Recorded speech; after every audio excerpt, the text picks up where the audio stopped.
Good morning to a new episode of the Life Science Get Together podcast, Beginner's Mind. Today with a very special topic in the Deeptech area with the episode is titled with the sound title, Marrying Deeptech with IP Strategy. I think the ultimate goal of every founder is in the end to make money, and making money with deep tech companies has potentially two exit points. Either the company is sold to a pharma industry or to other players in other deep tech areas than the pharmaceutical industry, or via an IPO. And going down the IPO route, also the let's say big industrial company route, needs an economic moat. Warren Buffett, I think he's one of the most iconic investors these days, with Berkshire Hathaway averaging 20% return, and I think up to 1995 or something, it was 31% return annually. On the question what he's looking for in companies, he says in the answers, besides the team, he's looking for an economic moat. And what is this mysterious economic moat?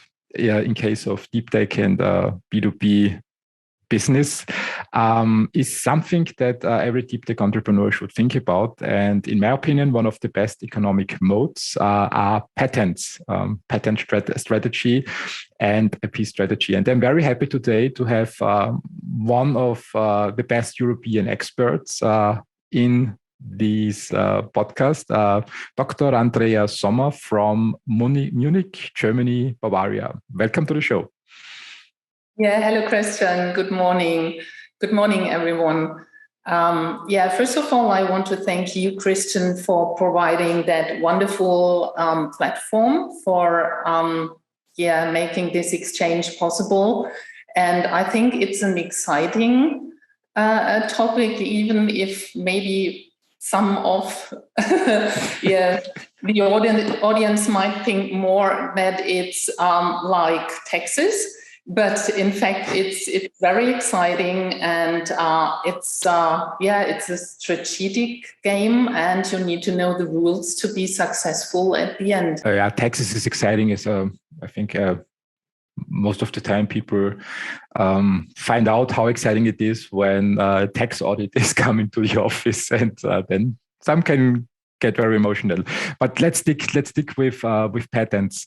I mean, patents, basically, to put it bluntly, in my humble opinion, are there to protect the business. And when I talk to founders, so first-time founders that start with a business, very often I get the impression, maybe I'm wrong, but it's my perception, that the idea is, okay, you found a company, you file a patent once, and that's it for the lifetime of a company. Maybe we start with the basic and walk through the lifetime of a company, from foundation, in-licensing, to the end of the life cycle of a company with, let's say, an IPO, so that the investors get their exit, or selling the company to the pharma, and discuss with each single step what role patents play, and how the process really works in practice. Yeah, actually, I know what you mean, but I think it's a little bit like going to the gym once is also not enough to stay in shape permanently. So it's a little bit like that. It's the illusion that you might get that's it, to file a patent once, and then you participate from that success the next 50 years. But that is a wrong understanding. It's a continuously ongoing process. So, and there's a lot of strategic aspects behind that. So at the end, you need to know the rules, or at least have a team that plays together and can draft a strategy how to act. In principle, if we talk about deep tech and innovations, I think as a basis, we can assume that we have a real great invention, something that will have such beneficial future aspects, so that we have not to talk about now about whether it's an invention or not. I think we take that for granted for the discussion here today. I think in particular in pharma chemistry business, it's very important because you have a concept, but in the very early stage when people from university decide to branch off a new entity or to create a new group of people to go deeply into this invention, they have a general concept, but it's not so well developed that they know every detail. They need to get the proof of concept and to figure out what at the end are the embodiments that will succeed, that they will pass the clinical trials, that they will pass the whole process. And therefore, at the very first beginning, you need to know, or that would be best, if you know what are my features, what is the concept, what is the crucial aspect, because it is very difficult to apply for a patent or write a patent application in a very, very general manner. Because the special rules before, for instance, the European Patent Office are so special that you might lose your priority claim. And therefore, priority claim means you file a priority application, and then 1 year after that filing, you file another application now covering the member states of the Patent Cooperation Treaty or the European Patent Office, being able to nationalize this patent application in other countries after 31 months after the first filing. So if you have this system, the rules before, in particular, the European Patent Office are so special. And this is based on the fact that when the European patent system entered into force in the late 70s last century, it was relatively simple. You filed a patent application with we call that Marcus group. So it's a general chemical formula having a lot of substituents. And then you define the substituents in kind of a list, a table, and then this general formula covers 1,000 to 3,000 single chemical compounds. So during that time, that was more the concept. You have it in a table, and this, if you get it granted, then this patent covers all that chemical structures. But then after a couple of years, of course, the pharmaceutical industry and chemical industry that wants to have really strong patents that are enforceable, they said, oh, okay, we didn't know 2 years ago when filing the application that within that 2,000 chemical compounds, we have 2 or 3 that have a completely different effect, different interaction. They are even not disclosed in that patent application a biochemical name or a specific chemical formula. They are not individualized, and therefore it's not justified to get protection also for these compounds. In particular, if we know now that this is the future blockbuster for a different disease or different chemical stuff. So, and then they developed that kind of new rules, how to navigate through that system. And then they said, oh, okay, if there is such a strong demand for further protection, then it's not justified to grant a patent for the first applicant in such a big scope that at the end the other industry or competitors suffer from that patent. It should be possible to have a more balanced system. And therefore, they drafted these special rules saying, okay, you need to individualize the compounds, etc., etc. But nowadays, you need to know how that system works, because you have to individualize your compounds, you have to draft it in the way you see it. So when I first read my first patent application, I thought, oh, are they stupid? Why do they have tons of chemical formulas in? It's evident for me from the table and the chemical structure, what is covered by that. So why do they write each chemical name? And you have pages and pages, and why do they have that specific language? Why are there paragraphs and paragraphs about combining every feature and so on and so on?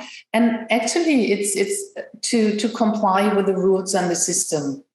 And that is the reason you can only claim priority if you have the same disclosure.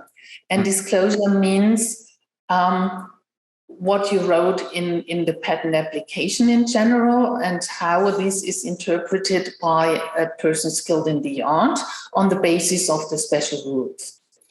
And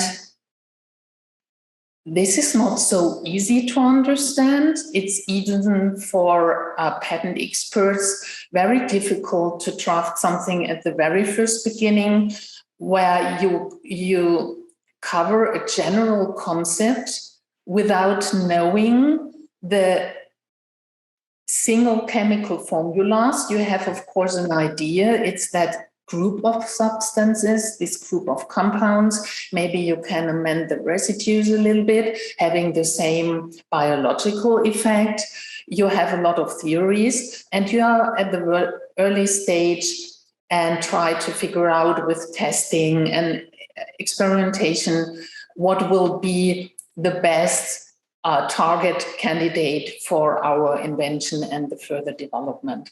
So at the early stage, at least you need to know about the general concept, about the most promising chemical groups and functional groups that are necessary for the interaction.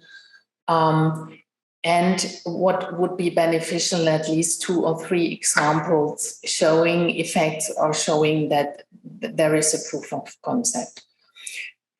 And mostly this is in a stage, the very early stage of the company, or maybe still in the where the people are still at university in a group and have a first impression about and figure out what is the potential of this invention. And then, of course, you, at some point, is the question, what is the right point of time to file for a patent application?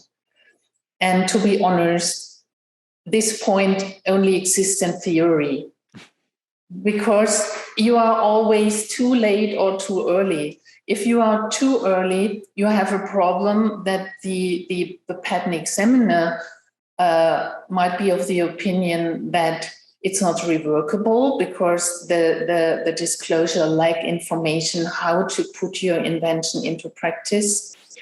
Or you are too late because you thought, oh, I'm a little bit hesitant. I want to do that 1,000 experiments first and to figure out what is really going on in my vessel. And then you want to write it down in all detail, and then you file it, you spend the money, and then suddenly you recognize, oh shit, the other group did it 2 months earlier and no way to get protection for this invention. And then your whole concept is gone. So the best is to discuss in the process with an expert how you can optimize it and what is important in the process. And then you have to always to keep in mind that the whole system, it's really a long ongoing process. Imagine if you have a blockbuster, that is of course the ideal goal of every inventor, to have that blockbuster, and you have a monopoly for 20 years and you earn a lot of money and enrich the planet with all the beneficial aspects of your invention. But in fact, you file something today, you file a further application 1 year later, and then you want to benefit 20 years. But the granting process before the European Patent Office takes between 2 and 4 years in average. So after this, there is an opposition period. So your granted patent can be attacked by competitors, by the public. Then this lasts about 2 to 4 years, depending on the workload of the opposition divisions. Then you have another possibility to appeal that decision. This is again 2 or 3 years, and then you have a final decision. But this decision can also be questioned before the national competent courts in the member states of the European Patent Convention. That means you have nullity proceedings in all the countries. And that is an ongoing process. If you are lucky, then you have the patent and you earn the money. But there are also cases where you have to deal with this the whole lifetime of the patent, because your competitors want also to have a piece of your cake. So at the end, also the rules before the office changes. So when I started in the IP area after my time at R&D in cancer research, I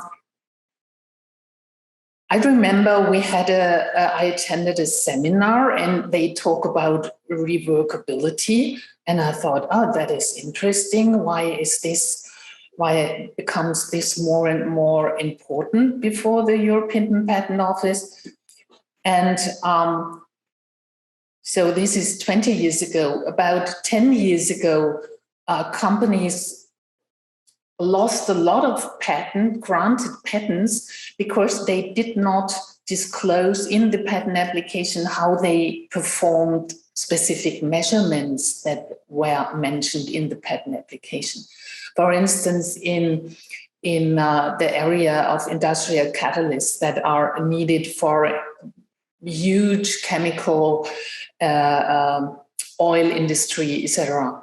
You can determine the surface of the catalyst, that is called BET surface. And there are several methods to measure that BET surface. For that working groups that applied for the patent and that companies, that was a no-brainer. They had 2 methods and they only used that one. And they drafted the application. In the claim, there was that the BET surface is between X and Y. And then in opposition proceedings, with that rule that reworkability and sufficiency of disclosure becomes more and more important, it was challenged, and that it turned out that now the ruling is, okay, you can only say nothing or disclose nothing if there is only the one and only method for the skilled person. But if there are 2 or 3 which lead to different values and numbers, you have to say what method you used. And so they lost all their patents. So they spent thousands and thousands of euros for applying prosecution, defense, etc., and then at the end, this little piece of information was not there, and then that was it.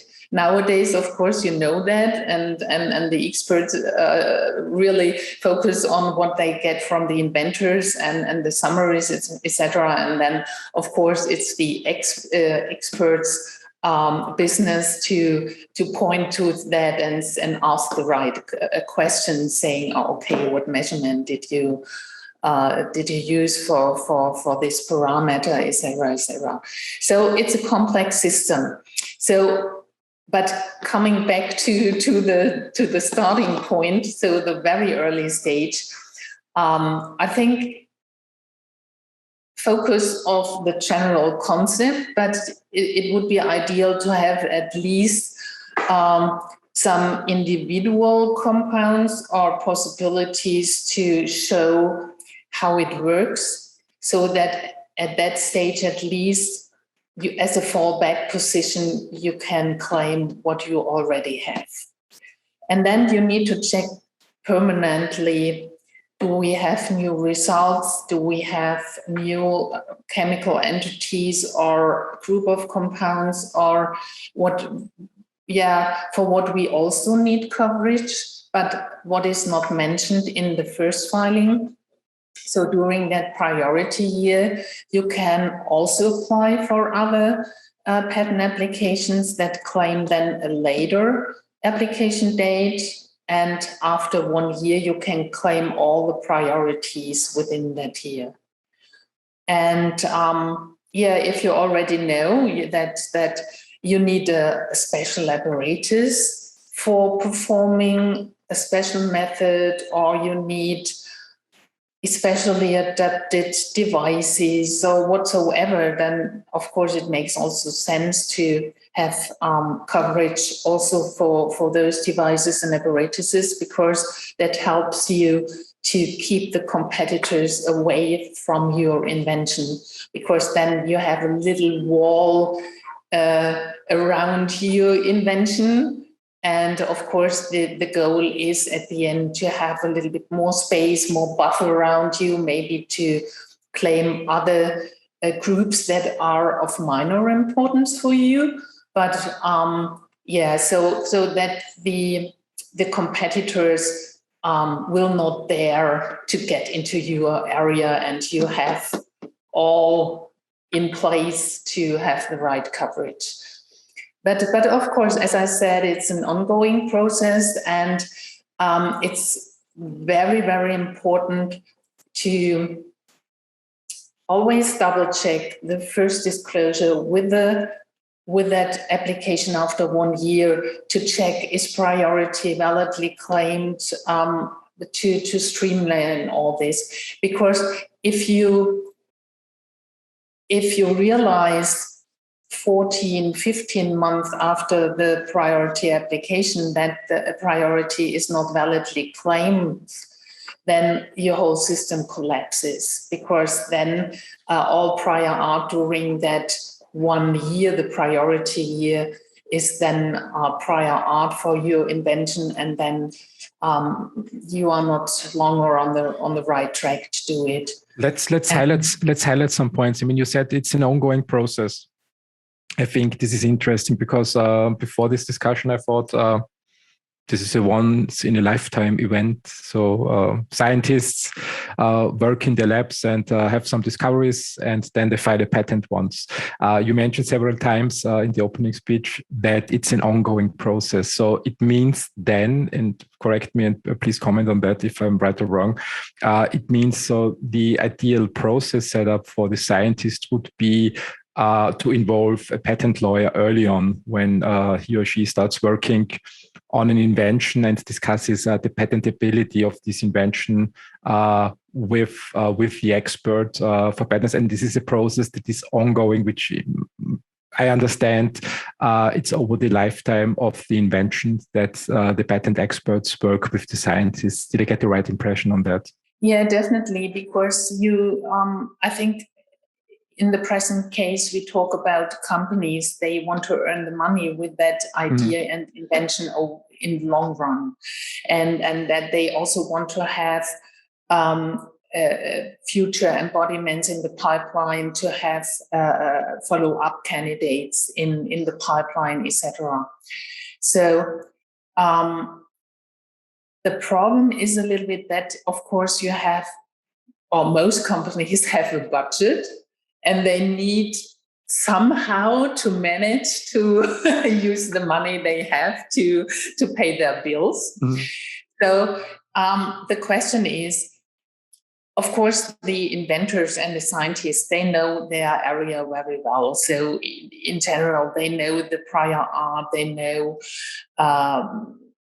95% of the other working groups. They know about potential industrial competitors, etc. There is still always a black box of 18 months, because patent applications are published after 18 months. So everybody has to deal with this black box.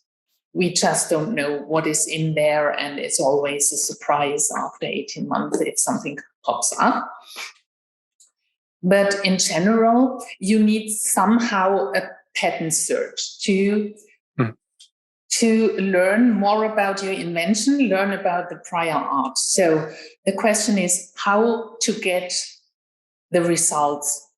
And if I order a professional patent search from real professional searchers, and here I want to stress the word professional, because everybody can Google something, or there are a lot of companies that say, oh, we do professional searches, and then it turns out that they don't search by chemical structures. Mm-hmm. They only search by names. And in chemistry, you are lost, because sometimes the name of the compound is chosen differently. Of course, we have the UPAC system, but there are also a lot of people that say, okay, it's a derivative from another chemical formula, and we use that as high priority, and then add something what we amended in the structure. So at the end, you look for something different. So to be more objective, it's always good to have a search by a chemical structure, because then the name is not so important for this. And then you get the first results about, are there already patent applications pending, or are there patents out there claiming your invention already? And the question is how, in an economically way to get to that results. And for a really professional search, you pay something between 1,000 and 3,000 euros. So at the end, it's a lot of money. So therefore, a lot of clients decide it's better to spend that money in a well-drafted patent application, and then await the first research and search opinion from a national patent office. And therefore, the first filing is mostly filed in the home country, or in Germany, or in a country where you trust the search of the national patent examiners, or you pick the European Patent Office. That is always a good choice. And then you receive the first assessment together with the search and an opinion about 6 to 10 months after the first filing. And then you get a good expression whether the invention will make it, whether there is a chance to restrict it a little bit to be novel and inventive in view of the cited prior art documents. And this is not so, the costs are not so high for that first filing. And the lifetime of the patent, the 20 years, that starts from the application date. So it's very wise to file, after you have received the search and the search opinion, to file a patent then 1 year to claim the priority, because then you have an additional year of patent duration. And so you have 21 years in total. And most of the costs, they are based on translation requirements. So if you would file, let's talk about an example where you are interested in coverage in 20 different countries. If you would, you can file this today in 20 different countries, having all the same application date, but then in general, you need to file it in the official language of that country. So that means you have no clue about the prior art and what the patent examiners will cite as prior art. And you already need to spend the cost for all the translations. That is about 2,000 to 4,000 euros for an average patent application having about 50 pages, for instance. But you don't want to spend the money now if you have no clue about the chances of success. So it's very wise to do first filing, to await the search report, to assess the chances. And this is also very important to involve patent experts in a really, really early stage, because I already talked a little bit about disclosure. What a patent expert would think that is disclosed in the prior art might be completely different what the scientists think that is disclosed there. Mm-hmm. And as a result, the patent expert knows whether you can overcome objections and restrict the patent claims to have already or still have enough scope of protection for your invention, or whether it makes no sense to further prosecute the idea and the patent application. And this is already the first problem. So I had a client, or it's still my client, and 20 years ago, about 15 years ago, in the really early stages, they thought, oh, okay, one quick and dirty patent application is enough. We want to have a low-cost working product, and I think it was they paid 1,000 or 2,000 euro for the patent application, and they filed it. The problem was that they had the idea of the general concept, and the person that drafted the patent application used a lot of general words. During that time, it was not known what are chemotactic factors. They had an idea that are factors that attract something in the tissue of a patient.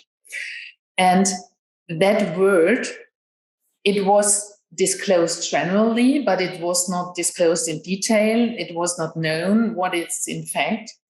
And the client has been suffering from that patent application at least 15 years or longer, because every application they filed after this one, this application was cited as prior art, saying, here already chemotactical factors are mentioned. That is prior art. It's known. You are not novel. But in fact, if you have individualized other factors, then it's question, is it a general term? Is what interpretation is the correct one? What's the knowledge of a skilled person in the art, etc., etc. So if you do everything without strategy and without knowing, do I really have experts here on board, or do I find something? You can have a lot of ahas and a learning experience over years and decades, because that comes already back. And it's also one of my supervisors in the patent law firm where I did my training to become a patent attorney. He said, it's more a question of pay me now or pay me later, because if you disclose everything at the very first beginning, you have a lot of fallback positions in this, and then the patent attorneys can easily adapt the invention, and at the end you will get something granted. But if the first filing lacks all the information that is needed, at the end you have to pay a lot of hours for the attorneys to try to provide argumentation of non-existing features that are not there, and to struggle with all that. And then at the end they try their best, and that needs a lot of time, and at the end the result is not as good as you have the really a good disclosure at the very first beginning, where you can take the features out, and you will also see this in the scope of protection at the end. And if you have that mind-blowing invention and that will amend the future for all the people, then of course you need this to have enough scope of protection at the end of the patenting process, to have freedom to operate and all this that you need to be successful with your company. And I think that is the problem. You start.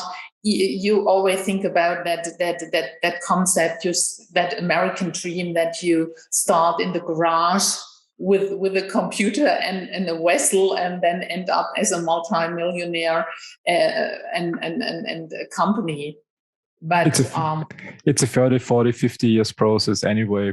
So starting somewhere with an expert, I think, is sound advice. So to nail it down, in a sound application, it seems to be not an easy process to walk through, especially these days, with more and more activity in many areas.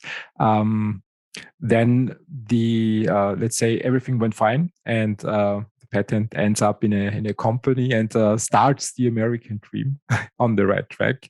At some point in time, we need investors. And you mentioned already the term. Maybe we can dig a little bit into that. Very often investors say, give us an FTO analysis. So what's that? Yeah, FTO means freedom to operate. And if you apply for a patent, you have only the question, is my invention good enough to get granted and to be issued as a patent? But the other question is, as a company, you have also to comply with due diligence and to watch your competitors and to make sure that you will not infringe other companies' patents and intellectual property rights. And of course, an inventor wants to earn money, but even if you have a patent, it's not guaranteed that you can bring the product to the market, because you would infringe other patents. Maybe you have a dependent patent on a company you even don't know about the existence of that company. So that is very difficult. And it's also a different kind of search. So if we talk about searching for getting the patents, we search the broadest prior art. But if we talk about infringement issues, and freedom to operate is a kind of infringement analysis, then we have to go into patent databases. And then we also look at different publications. So when we look for prior art documents, we usually take the A1 publication, that is the broadest, the first filing with that broad claims. And then the claims are amended during prosecution in almost all cases, and end up with the granted claims. And for infringement analysis, the granted claims are the decisive claims, the valid, the relevant claims. So you have to take those claims, interpret it with the specification, and then to determine the scope of protection, and then have a look whether the client's embodiment would infringe those competitors' patents. And then, of course, if you are sure that there are no existing patents that you would infringe, then of course it's the best news for the investors, because this makes sure that the startup or the company can bring the products to the market and then earn the money. Because otherwise, if you have not the freedom to operate, then of course, if the competitor notice your products on the market, then he easily can go to the court, and a preliminary injunction will be issued that prevents you from any further actions in this area. Let's talk a little bit about this patent FTO analysis market interaction. So very often when maybe it's my uneducated opinion, but very often when I read through patents, I see, as you said, concepts, so early stage concepts, which do not describe an end result or a product in the end. So it's not a clear draft to the market, and we do this for that kind of patients. But maybe I got the wrong impression. When I talk about FTO analysis, I'm a step further. So the company at this point in time already knows what the market is or what the patients are, should ideally know, because, and I would like to discuss that a little bit, because I mean, when I ask a broad question, so to have to freedom to operate, to develop everything on the first patent, I think also the FTO analysis can become very expensive initially. What's your opinion on that? How well should the company at the stage of the FTO analysis be able to describe the target market? Is this a necessity, so that you should really have a sharp perspective, or can you really go out broad and say what tell us whatever we can infringe? What's the optimal way in your opinion? Actually, I think that goes in parallel with that concept of ongoing double checking your most promising compounds and what's going on, because in any case, when you file that second filing, of course, in an ideal way, it should be the first filing. Then you already should know about, I don't know, what is the real, for instance, if you have a chemical compound and you say, okay, this group of compounds, we figured out it's about 10 single compounds that are promising. And then, of course, you would claim that 10 compounds and that functional groups. Then with that in mind, it's possible to do the search and to check, because the competitors also have claimed a group of compounds. It's maybe in a dependent claim they have the single compounds. And then if you have an ongoing clinical trial, of course, then you have to check what about toxicity, what about bioavailability, what about all that life science interaction with humans and the process. And then, of course, sometimes you started with compound A as the most promising candidate, and then in the clinical trial, it turns out that toxicity patterns of this or metabolism is not ideal, and you think, okay, maybe this end group is much better, and then it turns out, okay, compound C is the most promising compound, or in drug formulation, in that galenical process, you realize, okay, problem C is really problematic. We take not compound E. But it's still in that group of compounds. And if you have that group already, you can perform that FTO already. But of course, if you only have at a really early stage, only a general concept without knowing details, then it's difficult, of course. But I think in most cases, people come from universities or professors or postdoctorate students. They form a team and have that idea, and then launch the startup, and then it's already the idea and a group of something is there. And then, of course, if you are really, really close in the development, then of course you can have a look whether that really detailed product is the basis of the search, the subject matter of the search. The more you know, the better it is. In most cases, companies come and say, okay, this is our product that we want to bring on the market and look for this. When we talk about this term, let's stay with drug development, I think, in the examples for the time being. When I look at, when I ask myself the question, when can I speak about the product? In my opinion, it's very often with clinical phase 2 data. So when we have the patient, when we really know the production process, how the product looks like, how the dosing regimen is, and what the patient ultimately is, with what disease we want to treat, and if it really works. So in your example, when I put it bluntly, from gut feeling, I would say the right point in time to start with an FTO analysis would be clinical phase 2 data, but we have the problem that we already burned a lot of money up to that way. So can it be an iterative process with a patent lawyer so that we really start broad and then narrow it down? How does it work in principle? Because phase 2, when I sum it up, I think we are talking about 50 million euros or 30 to 50 million euros that are already gone by that time. And when we start with an FTO analysis late, could be surprising. It depends a little bit on the target, and also, for instance, if you have the candidates, and you can also do a lot of testing with cell tissue culture and do screening there to have the proof of concept whether the drug really interacts in the metabolism or in the pathway of something.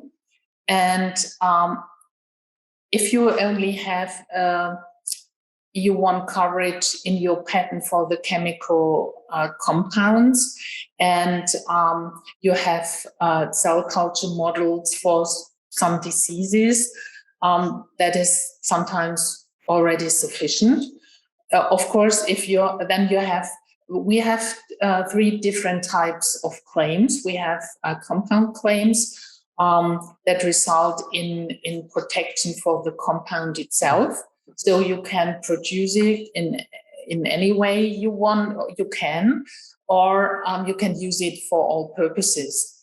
Then we have method claims that protect the method and the product produced by that method. And then we have the use claims. So, for instance, if a drug being effective for headache, and years later,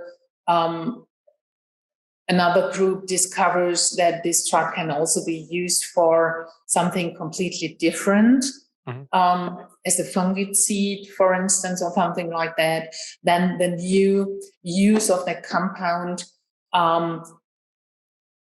renders it novel in the sense of patent law. So at the end, it also depends what kind of claims you have. Of course, at the very early stage, you want to get compound claims so that you have the most broadest scope of protection and coverage for your invention.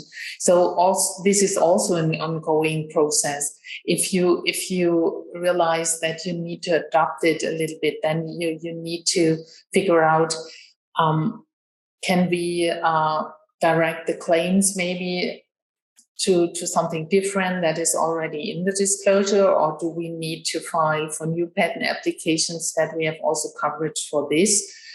And yeah, that is the reason why I think the best strategy is to have experts on board at the really early stage to do the best as you can. And then you have enough problems, because it's a real life situation, to double check and to get through the whole system. I think it's a very interesting topic, because when I look at the hot topics on the stock market right now, I think it's 2. So on one hand, it's CRISPR technology, gene editing, and on the other hand, it's mRNA. So BioNTech, Moderna, Sars CoV-2 vaccine. And in stock market magazines, interestingly, I mean, 2 years ago, there was nothing about life science or the pharma industry in depth, in detail in those magazines. It was more on the digital side. But recently, with the successes of BioNTech, Moderna, and CRISPR technologies and Intellia, also the average retail investors and institutional investors that are not investing in pharma get more and more interested in that.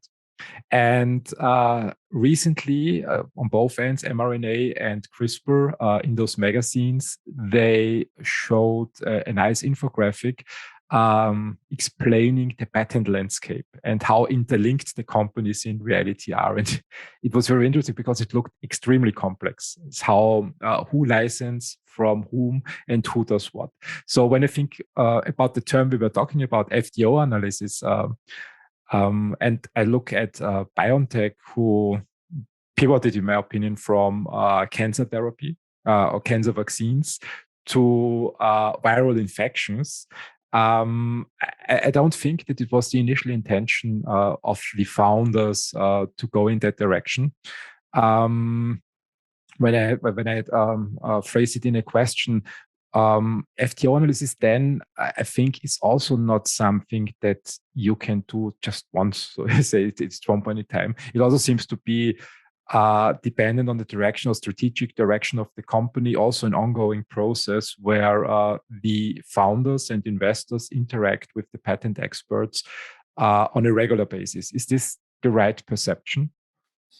Definitely. Or the single reason that also the competitors are in a fluent process. Imagine the last 20 years, how many pharmaceutical companies have focused their work on specific applications or diseases, and parts of the company were sold and merged. So I started at Klinger Pharma during that time. Then it was taken over from the Japanese Fujisawa, and now it's Astellas.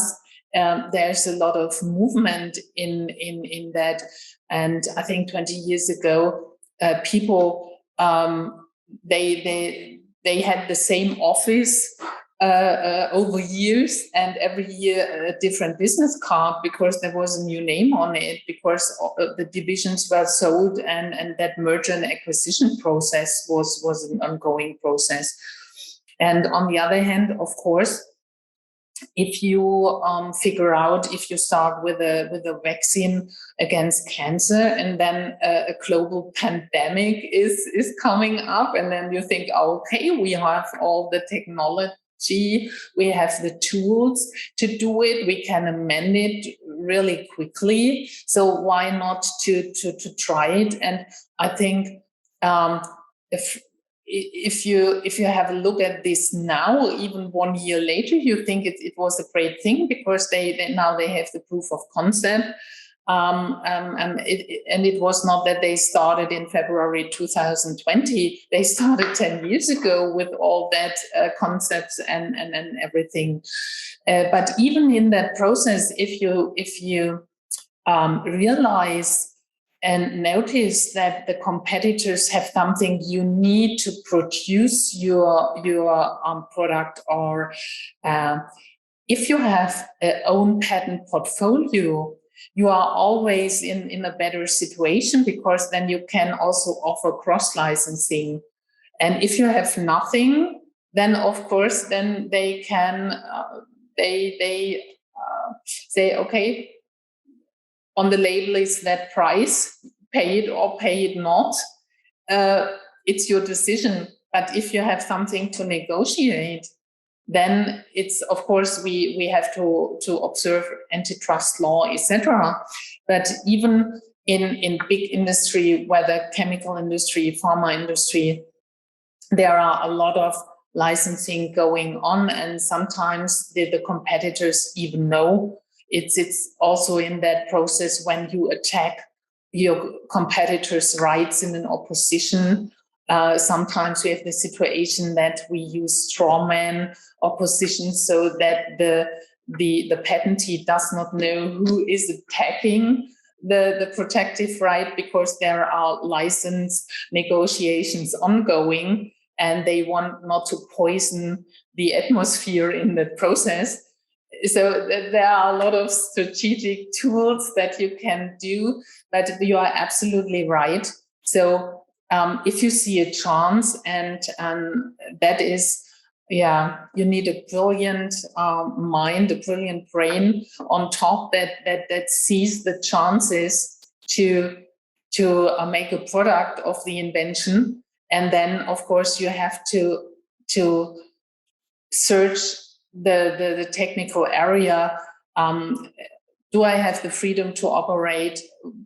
What do I need to get my product produced and on the market? Maybe I need to negotiate a license with somebody else, or I need a process for producing the same. Then maybe I have to negotiate there.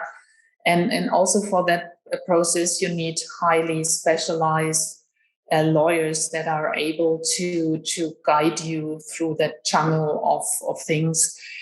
I think it's in the public domain or the headlines of the newspaper. It's more about mobile telecommunication.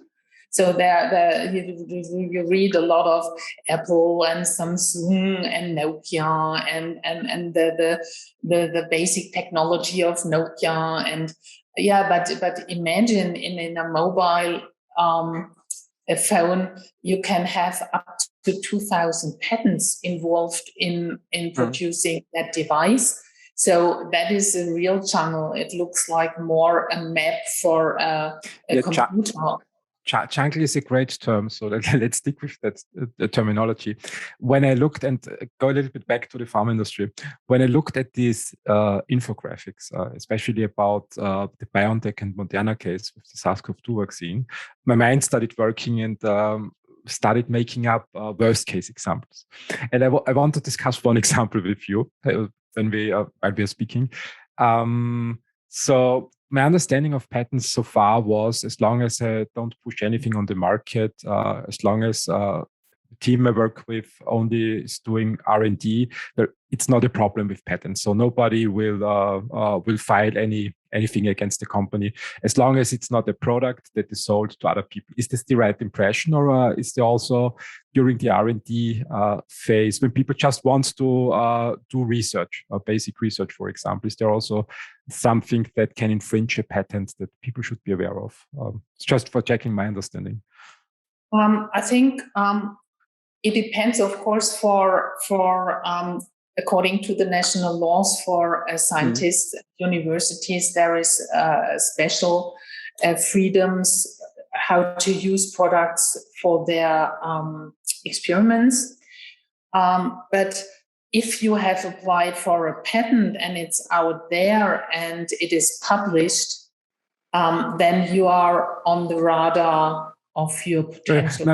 Let's just say we have some brilliant minds who say, okay, we can develop something in a product, and we have ignorant investors who say, okay, just start working. We don't believe that it's really working. So nobody really cares about patent situation, because we're on the safe side. It's only research, and we have the money, and the likelihood that a company, when they are aware of the research, who filed the patent already, starts legal prosecution of this group who's doing research is very limited or very low, I think. Or is there a likelihood that, for example, Big Pharma would start suing a group for just doing research?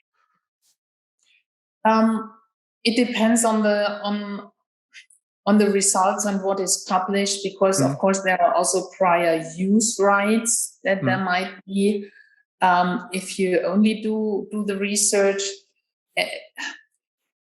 It depends, as I said. Sometimes it's according to the national jurisprudence, it's allowed to use it only for new things, but not for the purpose where it's on the market, and so that there is there is a privilege for. I think this is a typical process. You mean that the private persons are sued for something because they do experiments with that with the compounds?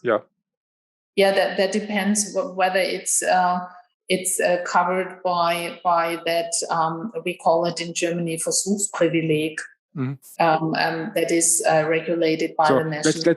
Let's just assume it's covered by that to make it not necessarily complex. Yeah. So as long as we are staying on the research side, there is a very small chance that something happens. So people can just do research and early stage development as long as it's not hitting the market. I think it gets interesting once the dollars and euros are flowing in from patients and billions and billions pile up on the bank account. Then people sharpen their knives and try to find out whether they can get a piece of the pie. So basically, researchers can work in silence for very long without getting any external feedback that they are heading in a direction where something could go wrong on the legal side, on the patent side. I assumed further in my mind that also we do the research work then when we want to know, can we file patents? We do that very diligently. But still, there is always, even if it's a small chance, that we miss something. For example, there's also research going on in India or in China, and the world is getting more and more active in the deep tech space. So there is a certain chance that even with a diligent work and with putting a lot of money behind it, we still have a problem to find patents that we infringe. It's not. It's just bad luck. It's not intentional. It's just bad luck.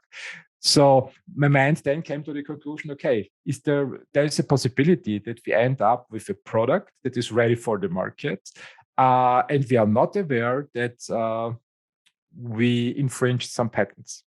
So now we have the situation, and this was, I think, with the Sars CoV-2, with this very, very fast development cycle of pivoting into viral vaccine development and bringing a product to the market in 1 year. To say, what can I do when I end up with a product that is really ready for marketing, so ready for bringing it on the market, or talking with the regulators that they allow it on the market. And then suddenly at the end of the process, so it's a therapy, it's working, it's good for patients, and it can be this game-changing technology that a brilliant mind developed. But we infringe a patent, and the patent owner says, no, I don't allow it. And I don't give you any license. You cannot put that thing on the market. Is there any chance for this company to enforce then to get the license from the patent? I mean, when they have a ready-to-market product?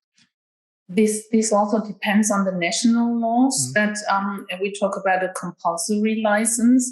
That is also possible. And there are countries where that is really easy, for instance, India and so on, because you notice that they already made decisions that products cannot delivered or forwarded to the global market because there is a national demand and need for those products. And so there is a tool. And what is also interesting is, for instance, all the vaccines producer, they had a really tough time because the development was so quick that they were not able to find patents because they had not the proof of concept and the data. And their only chance for protection was to apply for a utility model that is, for instance, possible in Austria or in Germany. And then you have a 6-month grace period. So all your publications that are based on your own publications are not novelty destroying 6 months before the filing date.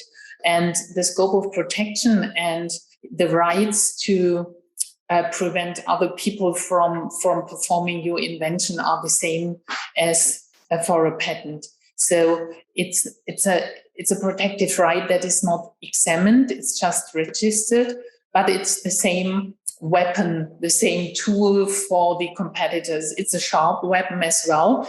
But of course, traditionally, pharma, life science, chemical industry, they want to have really strong patents that are enforceable.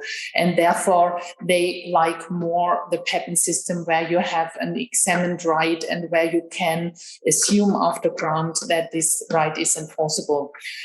In a registered right, of course, there is still a kind of risk that if it's not valid, that you have to be a part of the costs of the litigation process, etc.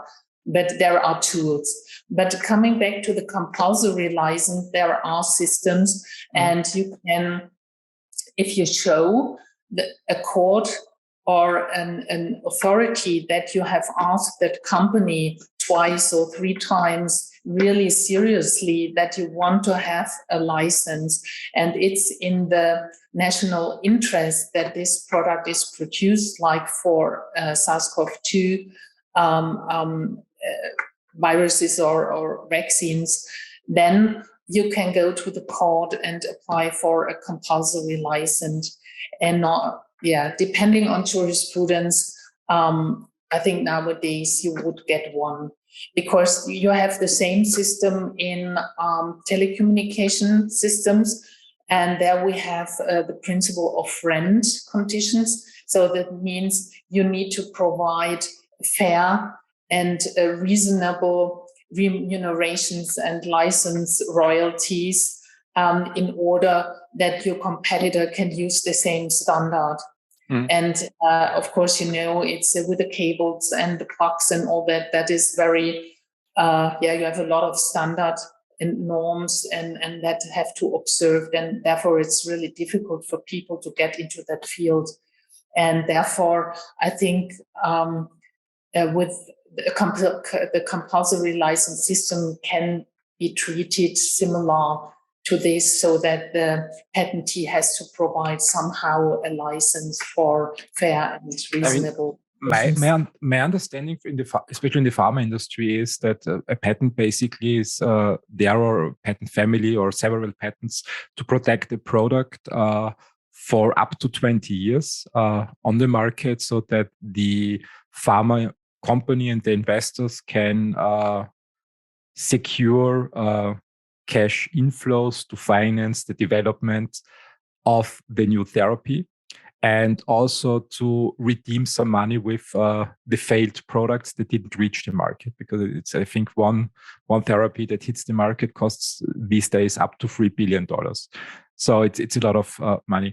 And sometimes I think, so when I apply this worst case thinking, I have the impression that the patent laws we are working with started, I think, a few hundred years ago. So let's say 1800. What is the origin of patent laws? I think it's 1800 something. So late 1800 something. Yeah, in Germany it was the ultramarine pigment.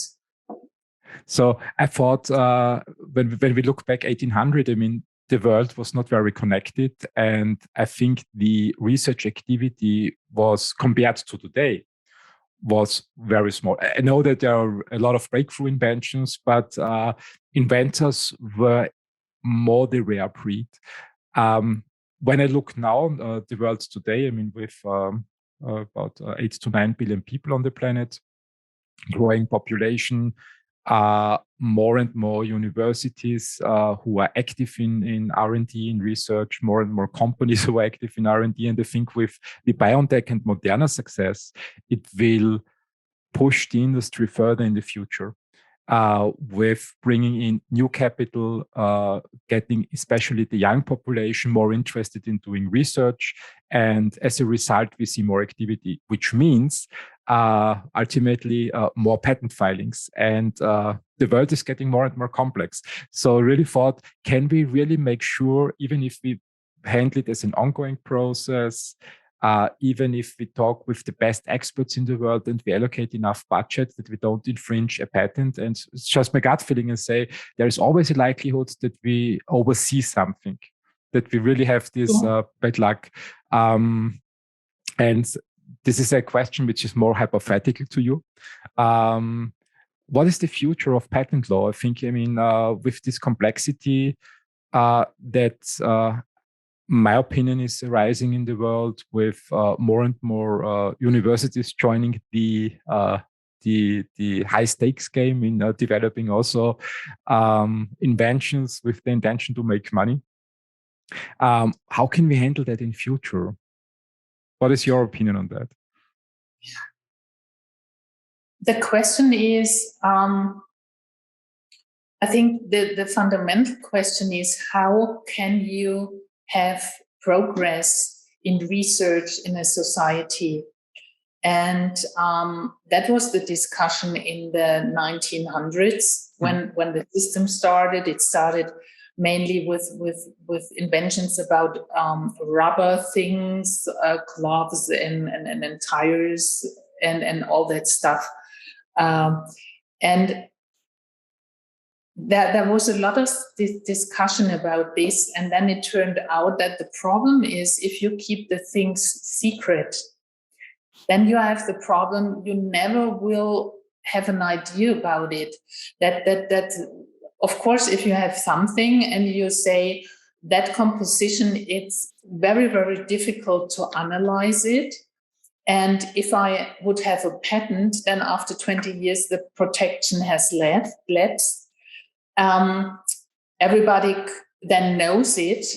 Of course, then it might be better to keep it secret, because then you can keep it secret hundreds of years.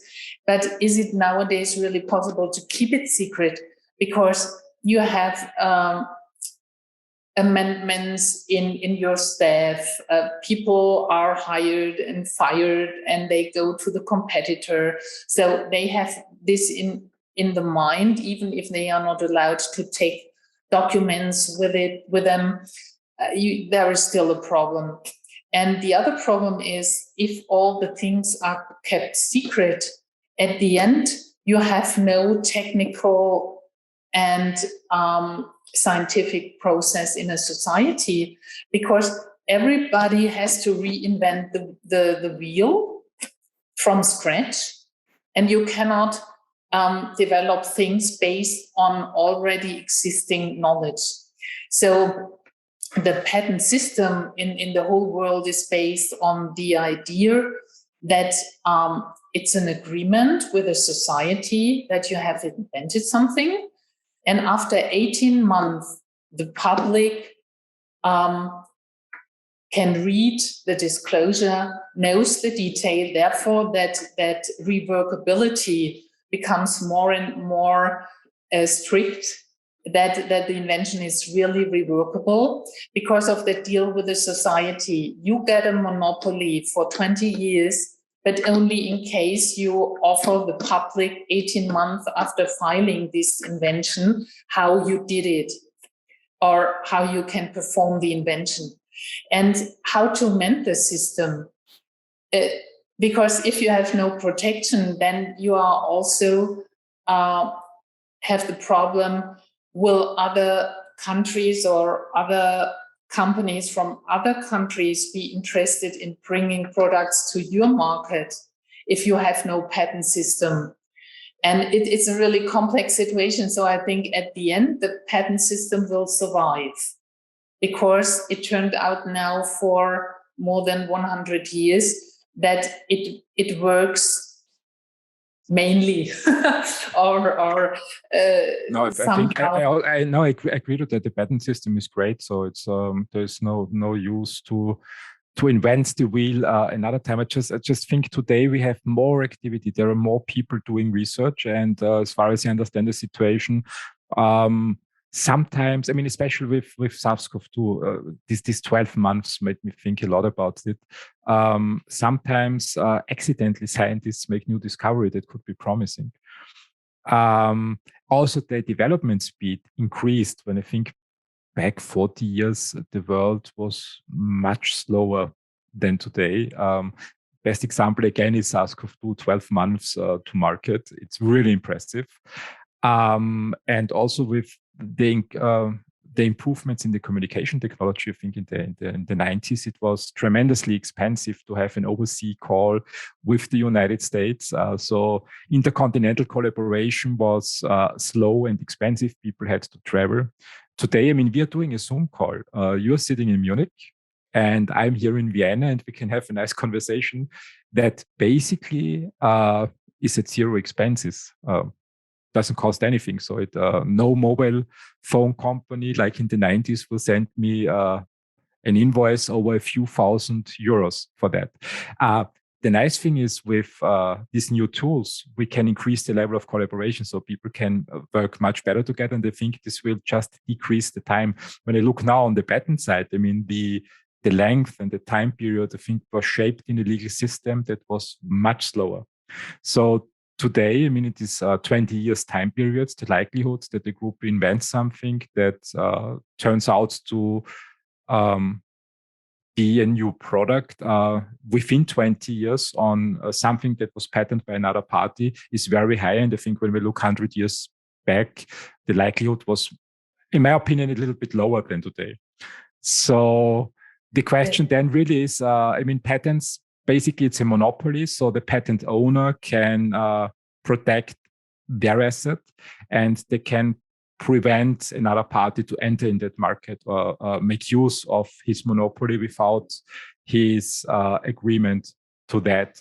The question that I have in mind is how can we change that there is more willingness to license things. I mean, this was the discussion that popped up also with Sars CoV, where some politicians started thinking about enforcing licenses or being much stricter to that or setting up regulations. What in your opinion, what do you hear? What's going on in that space to evolve the entire patent and license system currently? Yeah, I think there are, of course, as always, several aspects.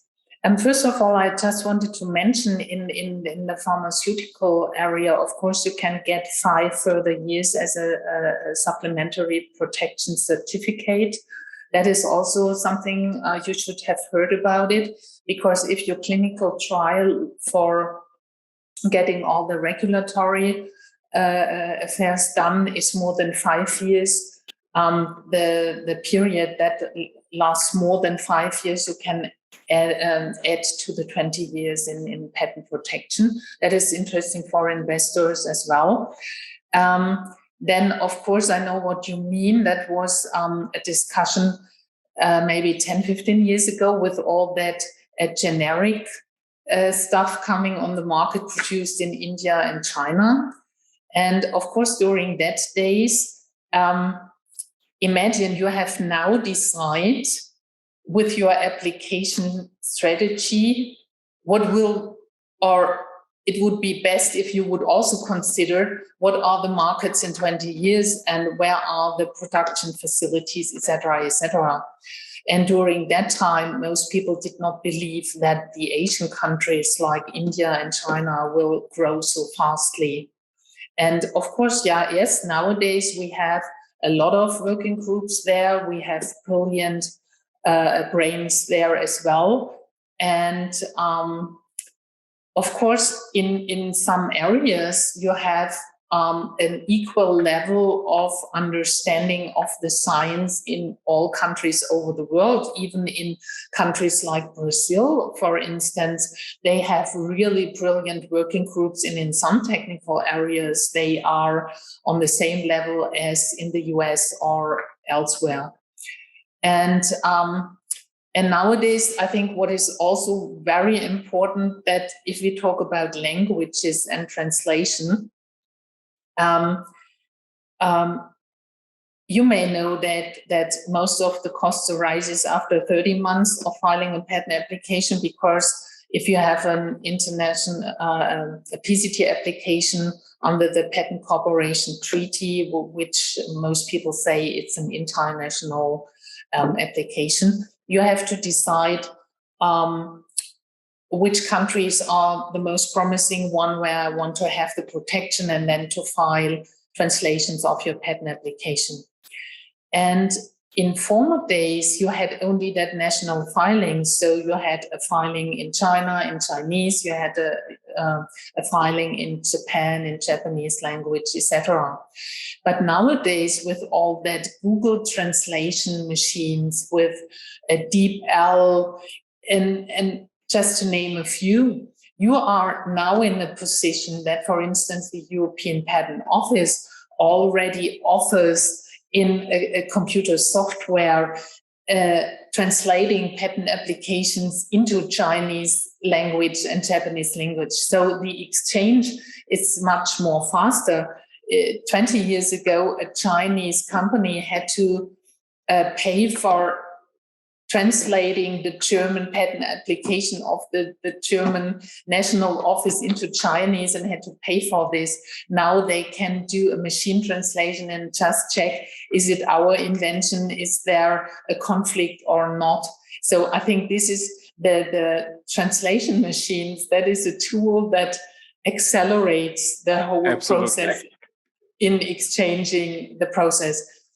And of course, imagine nowadays, if you heard about that issue, do we have to get rid of the patents for the vaccines, at least for a specific period of time, in order to make other or developing countries able to produce the vaccine?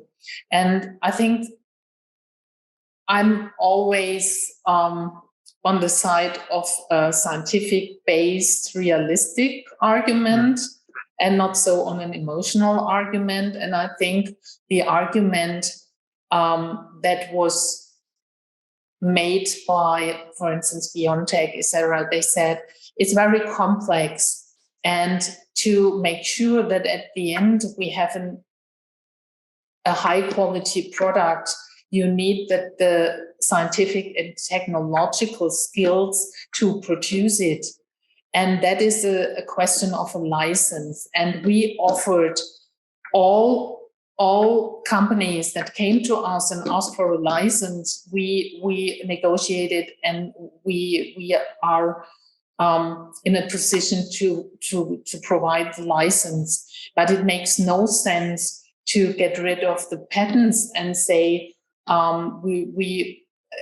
patents are stupid stuff, because then you get companies and production facilities, they produce something, but it's not guaranteed that the product will have the same properties and the same quality. And I think especially in that vaccine production issue, it's really important that at the end the product really helps, because otherwise you have a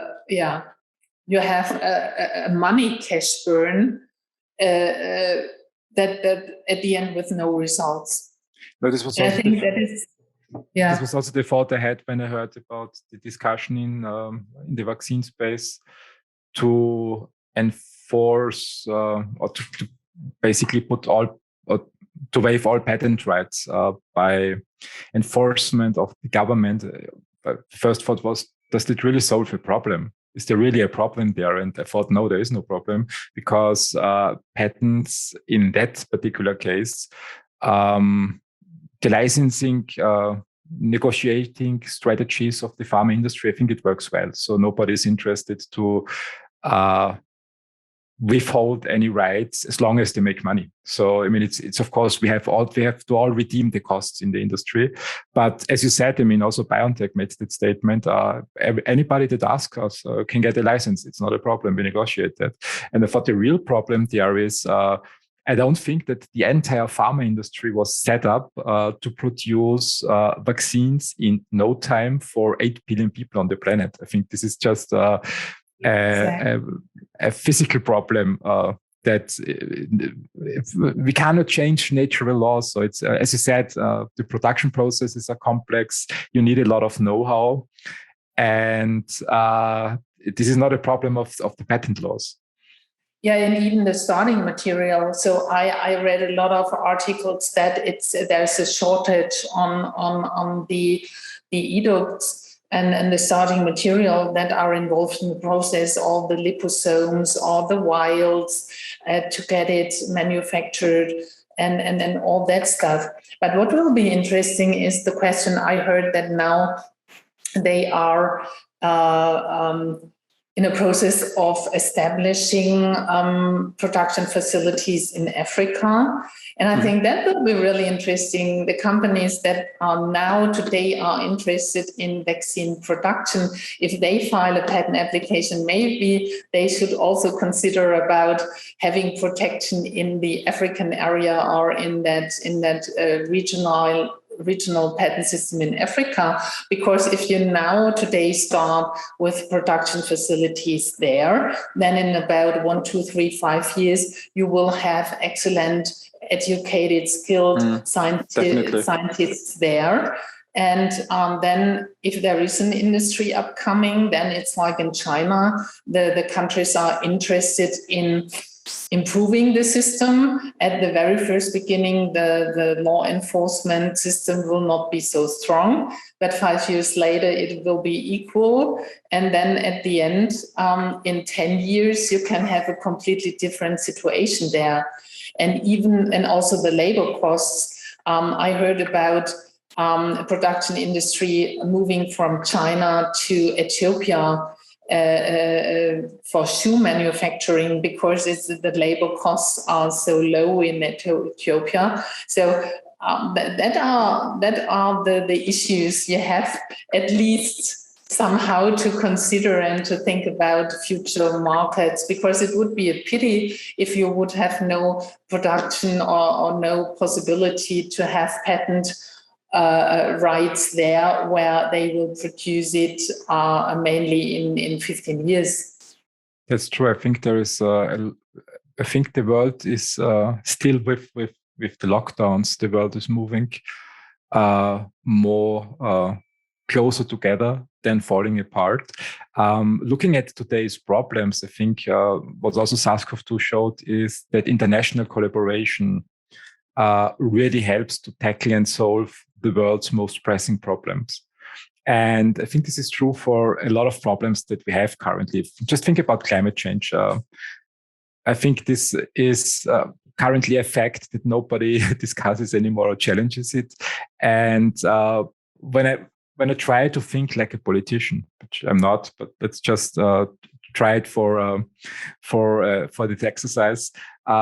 When I want to solve a pressing problem like climate change, I think I want to have as many people as possible working on that problem. On the other hand,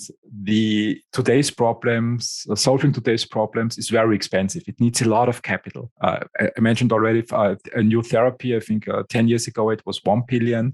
Now, the latest statistics show we need $3 billion. And patents are definitely something that in some cases are helpful, and in some cases maybe it keeps people from starting working because they think, okay, we cannot make any money with that because someone else already filed a patent. Interestingly, I just checked it while we were speaking on the internet. Elon Musk made a very interesting move already in 2014.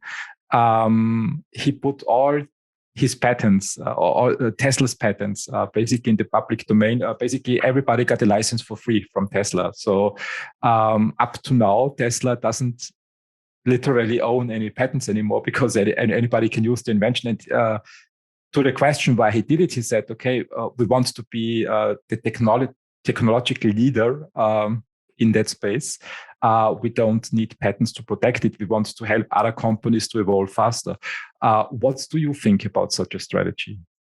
I think it depends on the technological area, because as we said, you have even if we have that requirement of sufficiency of disclosure and that reworkability, during my time at university, I needed to synthesize a chemical compound from a patent application, and it was a disaster, to be honest. I don't know. I did exactly the same what they disclosed, and at the end, the product was not there.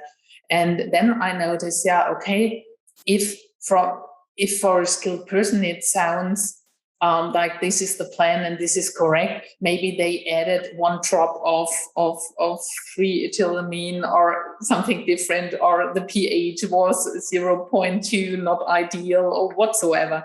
So as patentee, you have still tools to disclose everything, but in fact, not really every detail.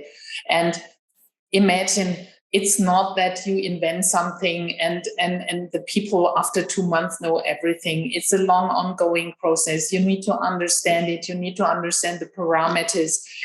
That is science, and every scientist know how that it's really a tough way to get through that, to define your invention really with the features you really know.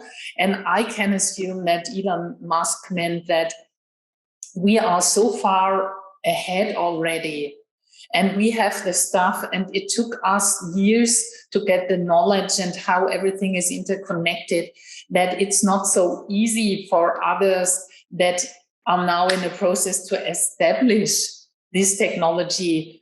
Even if they read our patents, they have not the experience, they have not the fine-tuning, they have not the skills to put one piece together, so they have it. And that 1 or 2 years, they still need to catch up with us. We are far ahead, so the distance remains, and therefore we are really reluctant and really relaxed about that situation. I think it helps to evolve, and of course he has a lot of projects. Remember that all others with the Hyperloop and with the solar energy and all that. It's really amazing. I read his book about the the projects and how they developed in that. And I think if you hear that he slept in the factory on the ground and worked 14, 16 hours, of course you get ahead with evolving your system and developing your techniques if your competitors have 35 hours a week. No, I think I think the example of Elon Musk, I have to check it after our talk. I think his point was Tesla is a development business, so we want to develop new technology and help humanity to evolve. We are not in the filing lawsuit for patent infringement business, so this is nothing that Tesla is doing, and I think this can be done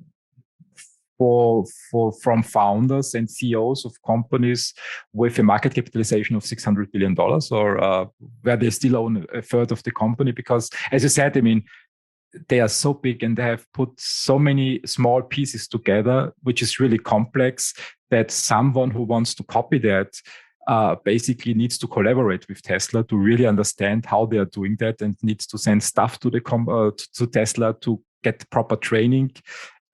And being involved in the development. I think it's also the point, it's true for BioNTech or Moderna. I think they have developed and evolved the technology in a way that it's really hard to copy. It's not easy to just take it, read it from the patents and set up a production site, and 2 months later you can put 8 billion doses on the market. So it needs a lot of money, it needs a lot of insight, know-how, it needs team building. It's also not easy to bring scientists together at scale. So thousands of scientists working towards the same goal. It's a lot of management expertise that's needed. I think it's less true for small companies. When I think about the founding scientists that want to develop something new and have a sound idea, which really can help also humanity to evolve.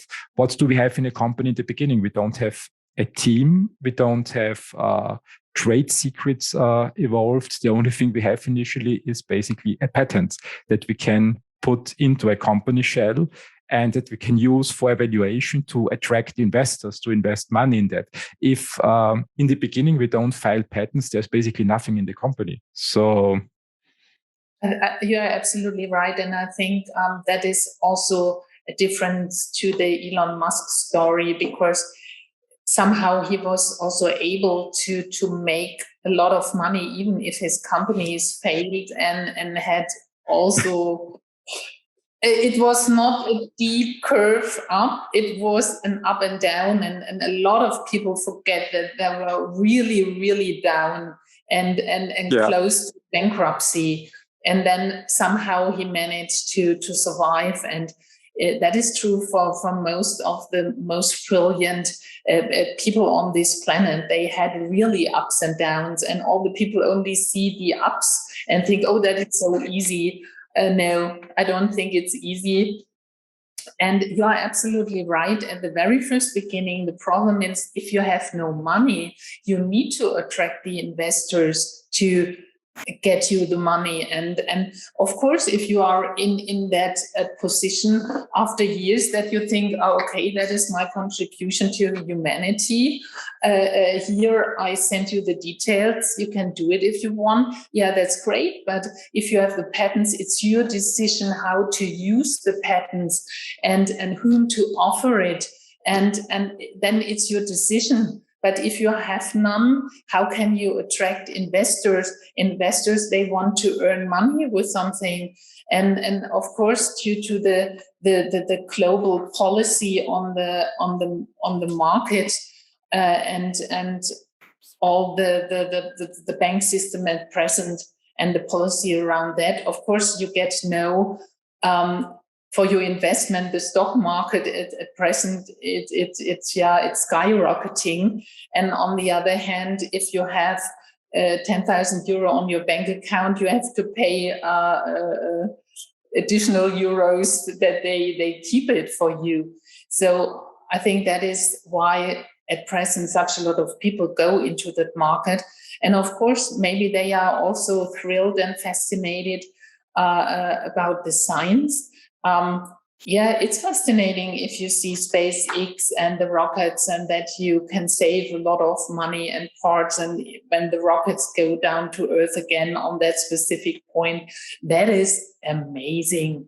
And I think that is why I'm so fascinated about science, and I'm really happy that I'm a chemist having that pharmaceutical background, because that is thrilling. It's not only about chemical compounds, it's about the interaction and all that around. And I think, I need the politicians should give more, more to change the climate, that it's more friendly for startups, maybe to amend the tax regulations a little bit so that it's easier to get investors, and that the inventors maybe can put the expenses in their tax declaration and all that stuff to amend the framework so that the scientists can work and invent stuff that helps us. And of course, now we have that patent system, and therefore you have to play with the rules and to comply with the rules in order to get through the system and keep the system running. But if there are amendments, you can adapt your strategy, and maybe in 10 years from now, it's different. It's an interesting point that you brought up now. I completely agree with that. I think when I look only on Europe, I think what works really well in Europe are the universities. So I think we have a lot of great scientists at university level who are doing a great job in making new inventions at scale. And I think Europe is a breeding ground for invention. And I believe it's also understood by the politicians. So Horizon Europe, for example, or Horizon 2020, or the anti-European framework program, I think it dates back somewhere mid-90s. So it is a very long history that the European Union actively supports scientists with grants to evolve the next generation, every year, the next generation of new scientific inventions. When I look a step further, but I think also a very small number of these inventions really hits the market or really turn into a product. One part of society argues, okay, this is just the nature of science. 1,000 inventions really can turn into a product. When I look at the economic reality of the last 20 years, the breeding ground to turn science into products is the United States. So I think all big products that we now use, like, for example, the Apple iPhone, has been turned into products by entrepreneurs that are in the United States, especially, I think, in the San Francisco area. So I thought to myself, why is that? What's different in the United States than in Europe? We have a lot of inventive scientists, but something happens then in between that it's not turned into product at the end. And I think the points that you made address it really well. I think there is a lot of work that needs to be done in the intersection between early stage startup companies and the universities, which is on a political level. So, for example, you mentioned the tax system. I think we need to be attractive for investors. We need attractive tax systems so that investors really put a lot of money on first-time or early-stage entrepreneurs, that they get their playground to try out new ideas, to turn that into products. And we must be realistic. I mean, a lot of that fail. And then we need also we need also to be attractive to big corporations that they're really interested in to pick up these products and pay money and deploy in that way for licensing, for example, further capital into the startup and scale up ecosystem so that also entrepreneurship can grow in Europe. And I think we're lacking behind. I think it's not so much a problem of patents. Do you agree to that? Absolutely, and I think I think the companies like Apple and in that surrounding in the US, patent protection, there is much more awareness of the system, and that you need this in comparison to other countries. In some countries, you have the opinion that patents, that is from the evil. And yeah, but the dark side. How can you use that tool to develop a community and a society? I think that is the concept, and then it's on the authorities to provide the framework and the frame. What do we want? Where do we want compulsory licenses? Where we want, you can amend this in of course in the regulations of the multi-international agreements, but there is something you can amend this system. And on the other hand, it's so amazing if you see nowadays how much money is made with stupid things. It's amazing. As a scientist having a real serious scientific background, it's somehow for me, it seems easier to make money as an influencer and talking 2 hours how to cut your melon on your terrace and how to put the sunscreen on your skin and with some sexy movements, etc., then really to do research and attract inventors. And I think it's also something about awareness that for the climate change, for the diseases, etc. I think I slightly disagree. I think it's only easy in the United States and interestingly in China. I think this falls back to the perception of entrepreneurship. So you're talking about, for example, TikTok influencers. So I had enough time during the pandemic, during the lockdown, to do a little bit research on that. And these are not one-hit wonders. So it looks really funny.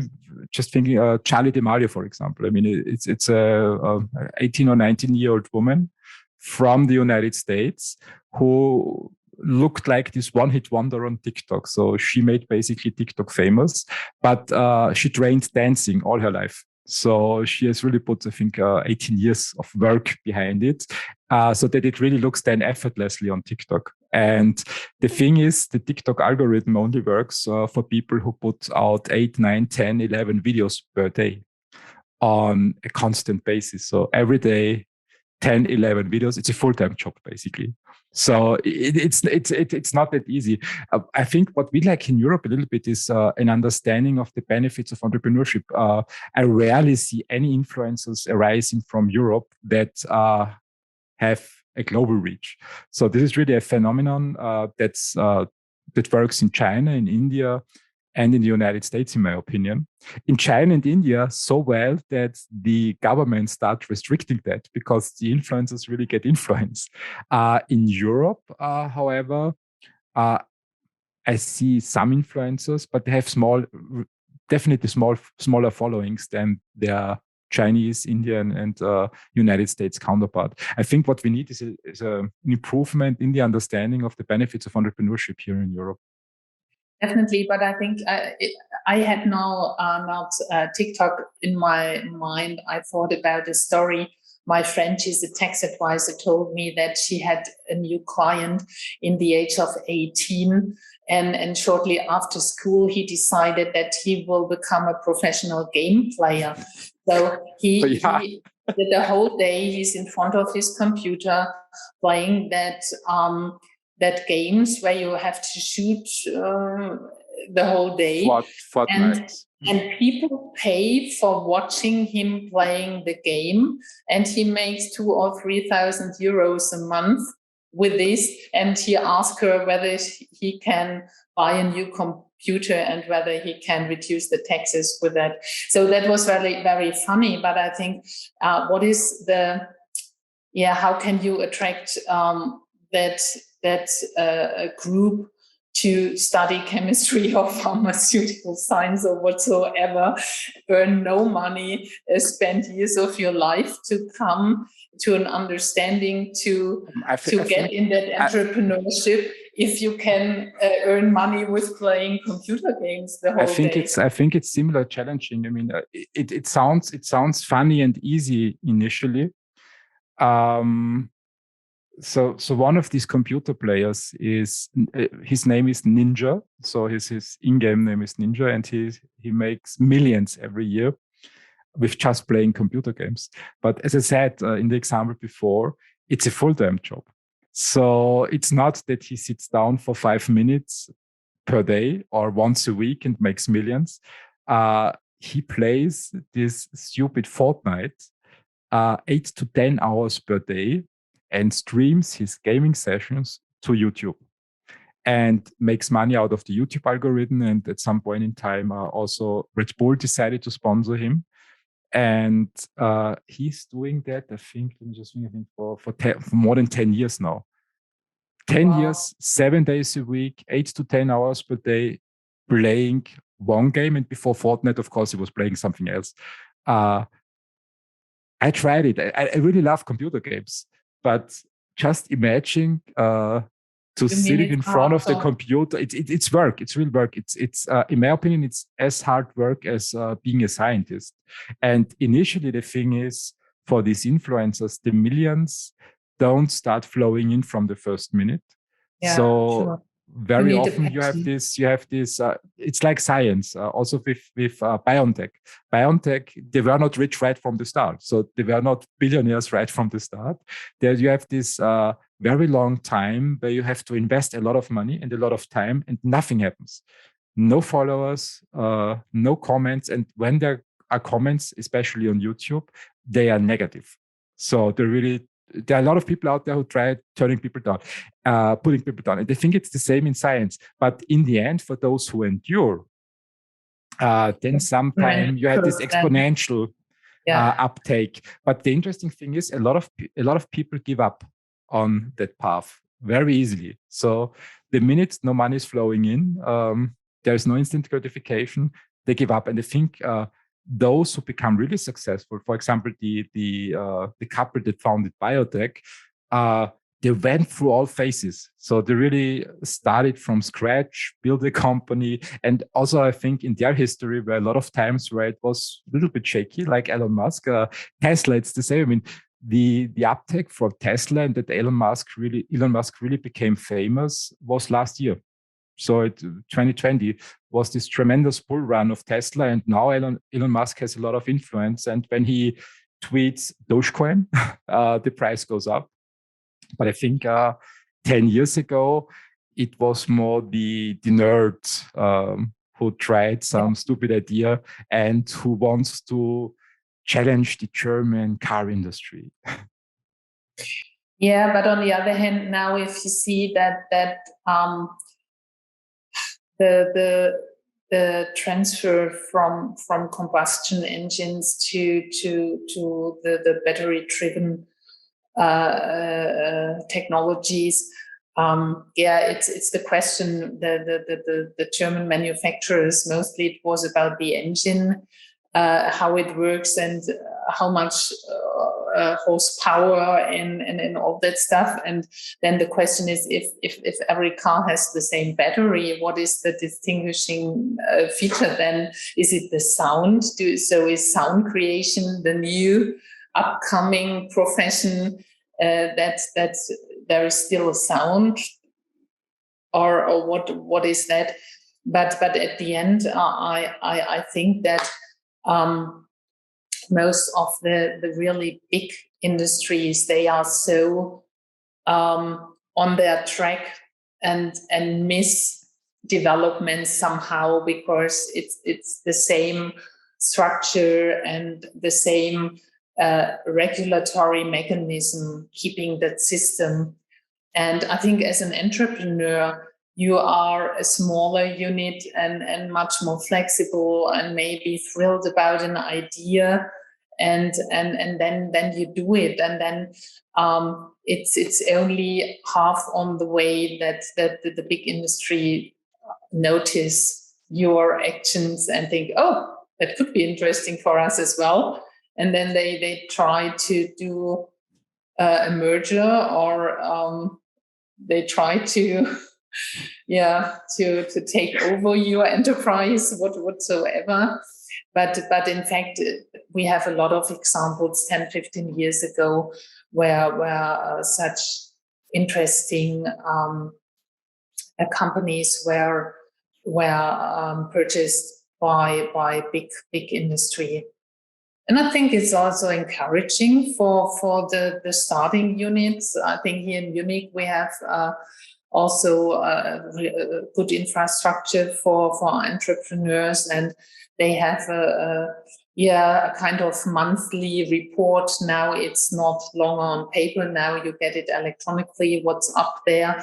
And it's amazing when you hear that the stock market, new investor, that they were taking over for millions and billions. I think it's encouraging. I think it's not only to make money, but at the end, money is also kind of freedom to operate, to make your own decisions. So I think it's not negative.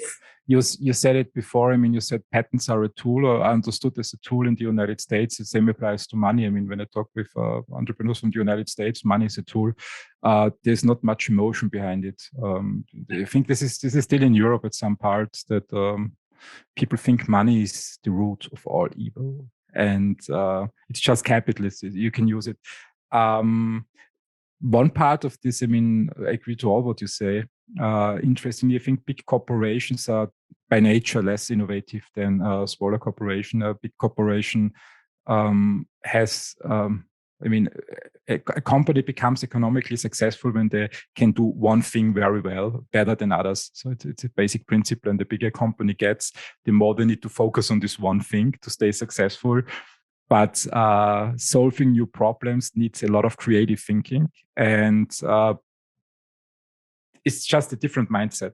And of course, then there are some outliers like Apple, Microsoft, Amazon, Google, who can do both, so they can be innovative at a large scale. but there are only a few companies on that. I think it's very promising. But the root of that, when we talk about Deeptech, and I think we are only talking about, it's only possible in Deeptech, and one of the key success things still are patents.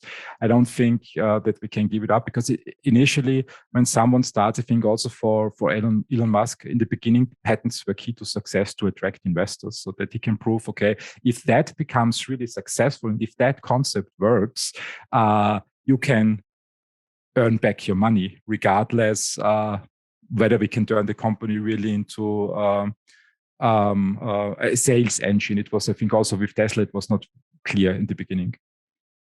Definitely, because I think also investors have a specific structure. It's sometimes that's also companies that have a CEO that has to justify decisions, etc. Of course, if you have a rich uncle and he is thrilled about your invention and he gives you all the money you need, then don't care about it.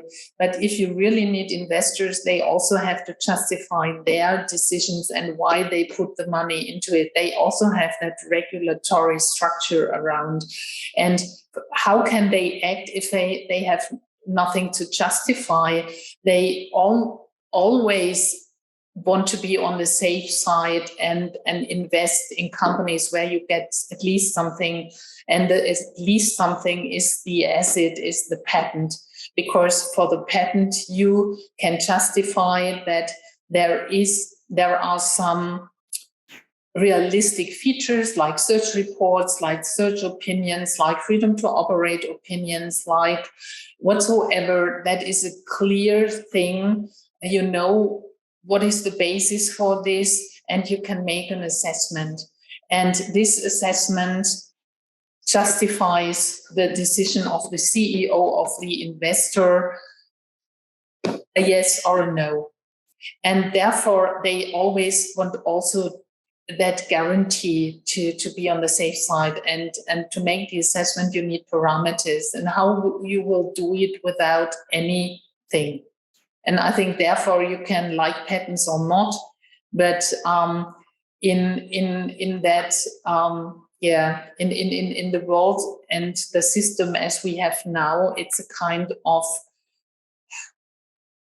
realistic, serious feature where you can put something on as a basis. I think this is a great final note. So, okay.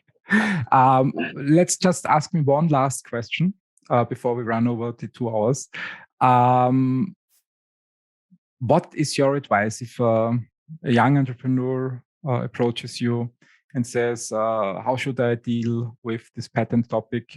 Can you give me one single advice? What's the most important advice you would give this young entrepreneur? A patent professional should be part of your team from the very early beginning. I totally agree to that. Andrea, thank you very much for this amazing conversation. We can go on endlessly, but I think we have other things to do afterwards. I put your contact data, your LinkedIn profile, into the description of the podcast. If anybody wants to get more information about patents, feel free to reach out to Dr. Andrea Sommer. And I wish you a nice day and weekend.